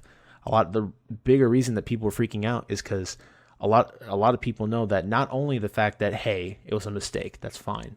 But when you have such a huge light shining on you, it's not only the 20 to 30, the young adults and adults that are seeing this, it's the kids that are seeing this too. And if they see that that's okay, or they see that something like that is allowed, then they will emulate that in their life, or they'll fall prey to it somehow. And I don't know how. Hey, look, if you're not going to be a parent and parent what your kids are watching, kids shouldn't be watching PewDiePie anyway. And if you're a parent, you're allowing them to watch it. Be prepared for curse words and inappropriate shit. They're going to hear it out there. Nobody's got any excuse to use that as a reason to shame him. He did something that was socially unacceptable. He apologized for it. He admitted to it. He didn't shy away from it, and he's not shied away from it since then. I don't really think there's anything else he can do except for endeavor to not do such things again, which I hope he does. If he continues to do it, I'll drop him. I haven't dropped him yet. But Activision, they have no excuse. They have led the charge. They're one of the top providers and abusers and one of the first ones to jump onto that whole bandwagon with microtransactions and shit like that. They were one of the first companies to start sucking the soul out of gaming way back in the day, and they're just continuing their fucking legacy. Them, Ubisoft, EA, and that other one that I can't remember right now. Oh, and Square is probably going to be joining their ranks soon. Man. Konami's pretty fucking soulless now, which breaks my heart. Yeah. They kind of just did a complete 180 and just fucked over everything. Oh man. Yeah, it does make you sad to think about it. But that's again, I know us, the people that are young adults and adults and older, they understand that they're being, you can see if you're being advertised to, or if something like this is happening. Usually it depends on how well it's done, but my biggest concern is the fact that it's not just only us. There are younger that will fall prey to stuff like this, and it's really shady, and it just feels wrong when you look at something like this and see that all this is being done behind someone's back. And again, there can even be adults that fall for this, especially people that don't play games often, because we've talked about it before, but they're not only the people that are hardcore that play games often, that follow titles and stuff like that, but there are people that will just pick up a title or two a year and just enjoy it more as a hobby than something that they're full-blown, that's a part of their lifestyle kind of thing. And those people can fall prey to it too. And I understand why they're a company. They want to make money. That's fine. I understand that. But these shady business practices, especially once you start to get called out on them, these are what can fuck you. And I could definitely see this happening in a Call of Duty down the line. But we need to, and we're just voices. We're just voices on the internet. So you guys listening in, we're just giving you our opinion, and there's only ultimately so much we can do. I'm not trying to sound like I'm complaining, but it's the fact that this is something that we this is a capitalist, we're a consumer market. We do have some way to control this, and that's by not giving in to stuff like this. If you see a game that does have microtransactions, just don't buy them. And I understand that can become difficult, especially when they're cheap. Like, hey, it's $1, whatever, it's $2, whatever, I'll get a box. That's fine. But you have to make that stand to say, I understand. Hey, the thing with Shadow of War, and I'm not going to sit on this too long, is when it comes to Shadow of War, those loot boxes are ultimately pointless because all the stuff can be gained in game. They're not that huge of a deal because you can get through the game normally. It might be a little bit harder here and there, but if you sit down and take the time to play the game and grind it, it's not that big of a deal. So if you enjoy a game, buy the game. That's fine. All these people that with Battlefront, all these people that are saying, maybe I'm not going to buy the game now, or something along those lines. You could still buy the game, support the developer, but take a stand when it comes to the loot boxes. And if it gets to a point where it is ridiculous, then it's difficult, because then you lose out there. And there's only so much that people will be willing to take with stuff like this. But ultimately, it comes down, we talked about it before, it's voting with your wallet. You have to take a stand when it comes to these loot boxes, these microtransactions, and just enjoy the game for what it is, or don't buy it on release. Like with Battlefront, I think I'm still going to get it, but I don't know if I'm going to get it the day it comes out. I might wait a bit, see how the campaign is, because I do want to experience that campaign. It looks interesting. I want to see that story, especially since it's technically canon. But this whole debacle has just kind of made me more weary than anything else. I don't think I'm not going to get the game, but I'm just kind of sitting to see what they do with it. So that's just kind of my opinion when it comes to this whole debacle. And you've probably heard this 1,000 times before. We're not trying to preach anything down your throats, just trying to inform you a little bit of what we think as both people that have been playing games their entire lives with how the market's moving forward and how these little kind of shady things are popping up here and there. It's horribly disappointing because it's always been a business about making money, but it used to be a business about, where people would make games they wanted to make, and they made it because they liked the story. They made it because they were gamers themselves. They made it because it's what they wanted to play. It had a heart. It had a community. It had a voice. It had a soul. And just like every other industry over time, this one couldn't stay away from it. Hollywood got involved. The music industry got involved. You have multi-billion-dollar companies that got into gaming because they're like, ooh, we can make money here, and then it becomes a machine. And you have companies like Square that are now following the route of Activision and EA and Ubisoft, and they're trying to warp things in specific directions, and it's just garbage. The whole thing is fucking garbage. And what they're doing to our gaming world, and dude, I remember reading interviews with Square, with Konami, with all these different companies that were creating games, and GamePro and Nintendo Power and Electronic Gaming Monthly and so on and so forth, where they were like, I really like this game and I wanted to do more of this and I wanted to create an experience like that. And you really don't hear that anymore. And occasionally they'll interview a developer and he'll go through the steps and say what he's expected to say and move on. But I feel like now, instead of somebody going, hey, I think it'd be really cool to make this kind of game, instead you've got some suits that don't play games sitting around a table, like that one Sprite advertisement where, like, okay, it's going to be about a frog, right? And he hops. We'll call him Hoppy McFrogs. I don't know. The kids are really into frogs right now. Just make a game with frogs. And then that's pretty much the whole fucking thing. Obey your thirst or some shit. And it's drawing a comparison to whatever. And I don't have hope for the medium, man. I think they're taking it away from us. And I think the audience that they're giving to doesn't know any better. They're just kids, and they're like, oh, it's something to do that's better than TV. And that's all they're getting. And they have no idea that there are worlds to explore and games to take their imaginations into new adventures and all that shit. That's going to disappear. It's going the way of the dodo. And it's terrifying because, video games as an art form is being destroyed by this. And I sound like a fucking paranoid person or whatever, but I really think that it's damaging. And the best thing about video gaming, the really, really good part is fading, and it's fading fast.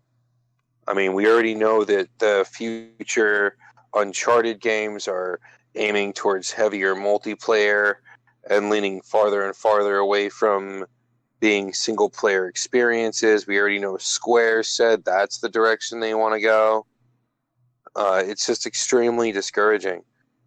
Yeah, and I think a lot of this kind of stems from the fact that, like you said, they're trying to move games into a more as a service instead of it being straight up something you release and it's gone and it's done. And there could be goods and bads of that. The thing with is, again, like we've it's almost like a broken record at this point. Games they're expensive. They're expensive to make, especially the way they are made now compared to before. And when it comes to, it's easier to get a base game out and support it over time and charge for that support and just keep it going for a couple of years, and then you drop another one and do it that way instead of just dropping a game. It seems, and especially with the way, and we have all this talk, but us as a community were what fostered these changes, obviously, because it's, if a company sees that they're gonna make money off of this, they'll continue to do it. I brought up the Lay's what's the word for a story to prove a point? Fuck, I lost it. Whatever. What? The Lay's story, where if Lay's releases a chip that's barf and peanut butter flavored, and no one buys it, they'll stop making that chip. But if they release a chip that's like churro flavored and everyone loves it, they'll keep making what people buy because they know they'll make money off of it, and they're not outputting something that will just turn into dead weight. So the fact that we're seeing all these changes is because it's been fostered. And I'm not directly blaming anyone because, again, this community is so vast. There's so many different types of people that play games because it's so large. You have the little kids that spend all day playing 2 to 3 games that are the same games a year.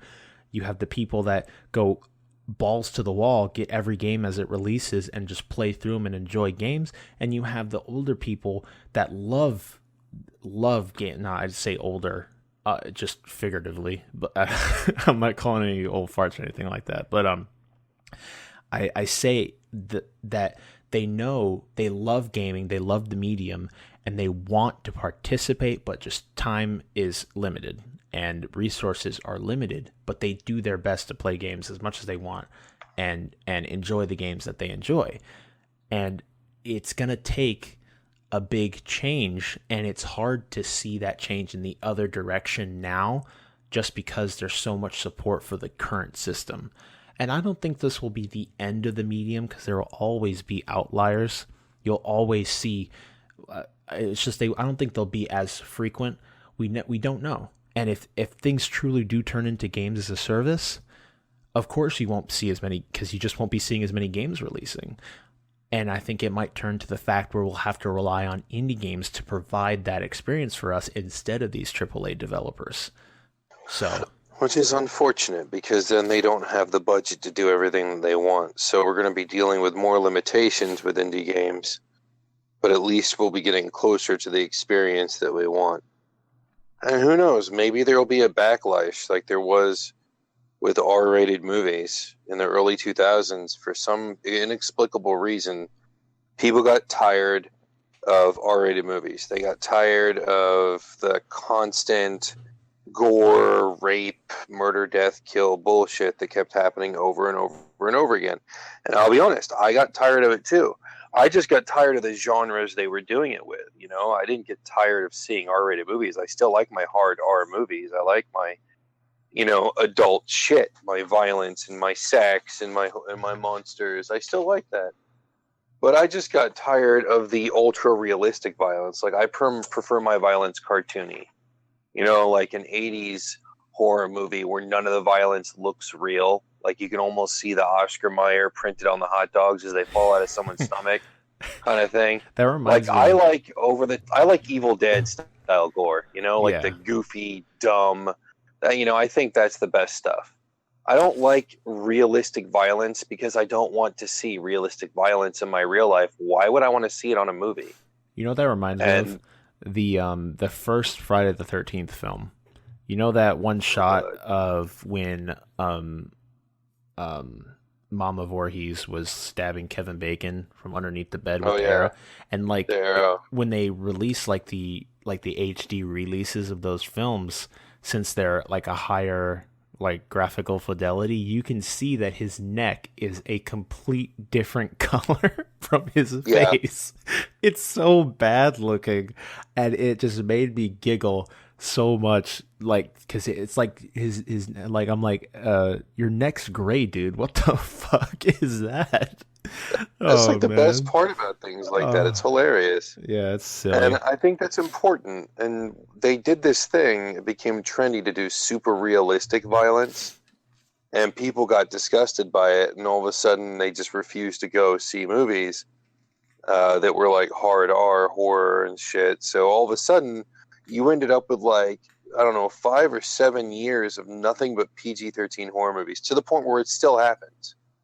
You still have PG-13 horror movies, which are, for the most part, with the exception of one or two, absolute crap because they always veer away and don't show the scary parts. And there's a way to do that, and you can't even approach certain subject content in a PG-13 horror movie. You don't even have to show certain content. Like if your movie's like heavy on certain topics, you still have to rate it R.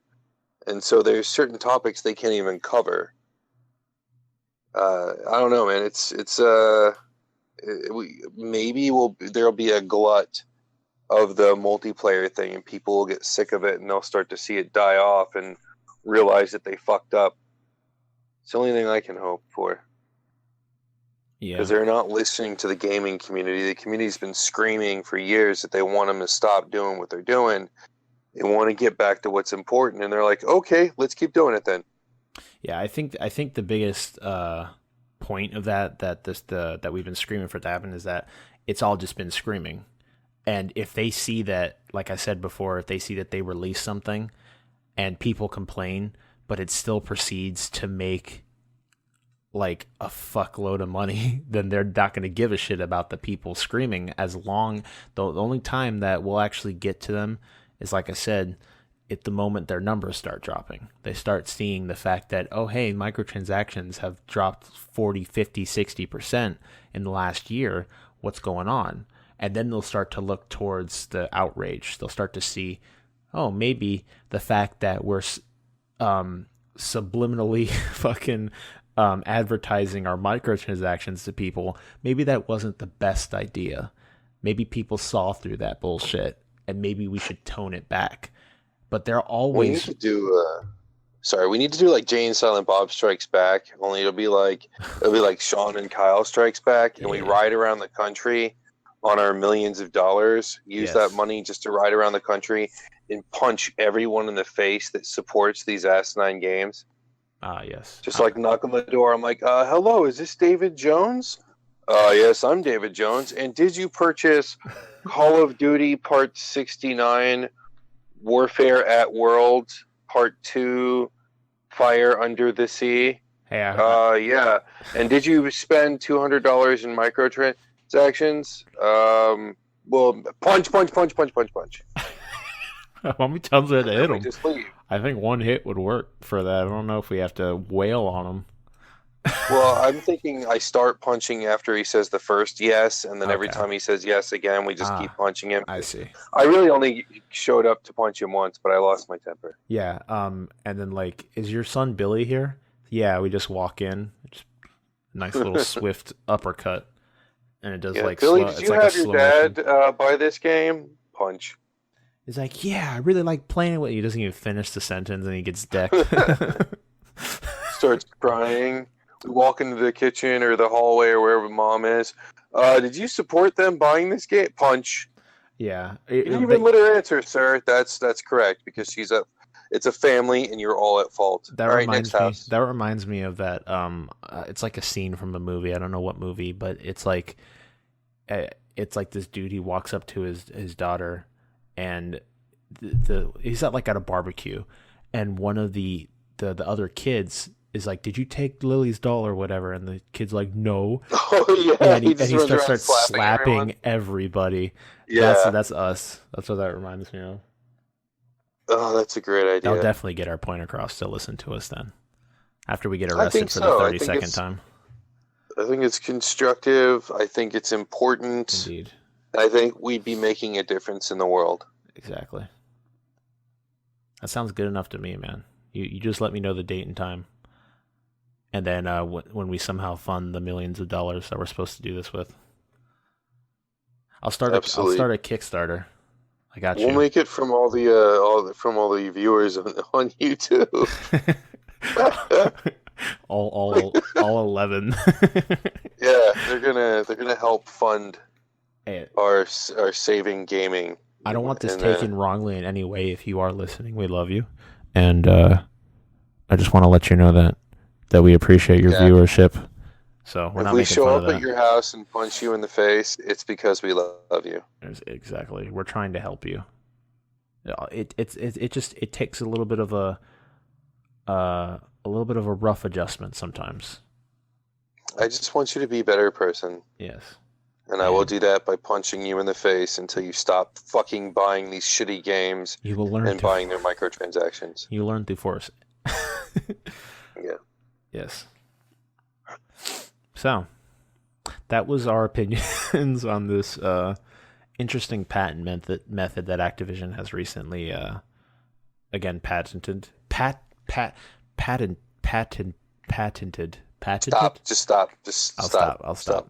Patented. So yeah. God damn it. If you are listening and you want to let us know what you guys think about this whole situation, you can either leave a comment below if you're on YouTube, or you could come over to our Discord. All that will be in the description of both the podcast episodes and the YouTube video. So down below. Oh fuck. Yeah, down below. So if you do want to participate with us and give us some feedback, what you guys think of this topic, what you guys think of Activision's interesting patent, let us know below. So Shawn, you wait. I have to time out. You have to go look up an educational fact. Shut up. I didn't prepare. I didn't prepare this beforehand. Oh, Shit. And then we can go onto the Viking world and build stuff and get murdered and eaten by dinosaurs. Sure. All right. So, again, guys, if you did enjoy this content, feel free to subscribe. Come over, check our YouTube channel out. We do have other stuff on there, mostly Let's Plays. And also our after hours will be going up on YouTube once we start doing them again. We need to start doing after hours again. So thank you for tuning in, you guys. We really appreciate you all stopping by every week to check us out, listen to our dumbasses talk for 2 hours. That's ridiculous. So, well, you did most of the talking this time. Yeah. I was listening. I've been responding to birthday messages the whole time while you were talking. Because I'm so, flips the hair. Filing the nails. So what do you got from Shawn? Let me hear it. Hugs and kisses and all your pink parts. And yes, I will leave you guys with a thought. A whale's penis is called a dork.